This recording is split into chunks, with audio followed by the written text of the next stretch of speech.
ஒருமனதாக தீர்மானம் ஒன்றை நிறைவேற்றியிருக்கிறோம். நாடாளுமன்ற தொகுதிகளுக்கான மறுவரையறையை கைவிட வேண்டும்.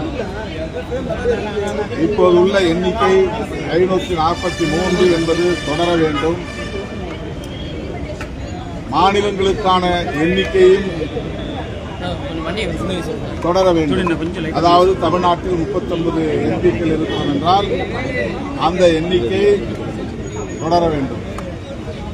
இந்த ஒரே கருத்து இந்த கூட்டத்தில் தீர்மானமாக நிறைவேற்றப்பட்டிருக்கிறது. 50% அனைத்து மாநிலங்களுக்கும் உயர்த்தலாம் என்கிற எண்ணமோ, மக்கள் தொகை அடிப்படையில் எண்ணிக்கையை உயர்த்துவது என்கிற நிலைப்பாடோ கூடாது என்பதுதான் இந்த கூட்டத்தில் எடுக்கப்பட்டிருக்கிற தீர்மானம்.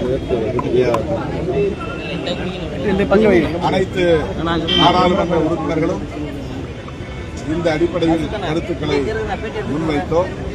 விடுதலை சிறுத்தைகள் கட்சியின் சார்பில் கூடுதலாக சில கருத்துக்களை பகிர்ந்து கொண்டோம். மாநிலங்களவை உறுப்பினர்களின் எண்ணிக்கையை ஒவ்வொரு மாநிலத்திற்கும் சட்டமன்ற உறுப்பினர்களின் எண்ணிக்கையின் அடிப்படையில் இன்றைக்கு இருக்கிற நிலையை மாற்றி சமமான எண்ணிக்கையை கொண்டு வருவதற்கு ஏற்ப அரசமைப்பு சட்டத்தை திருத்த வேண்டும் என்கிற கருத்தை முன்வைத்தோம்.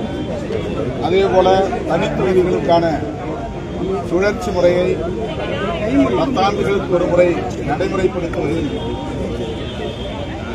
அரசு உறுதியாக இருக்க வேண்டும். தமிழ்நாடு அரசு இந்திய ஒன்றிய அரசுக்கு வலியுறுத்த வேண்டும் என்கிற கருத்தை முன்வைத்திருக்கிறோம். சட்டமன்றத்திலும் இது குறித்த இந்த டீலிமிட்டேஷன் குறித்த தீர்மானம் கொண்டு வர வேண்டும் என்கிற வேண்டுகோளையும் கூட்டத்தில் வலியுறுத்தப்பட்டதா இல்ல டீலிமிட்டேஷனே வேண்டாம்? டீலிமிட்டேஷனே கூடாது.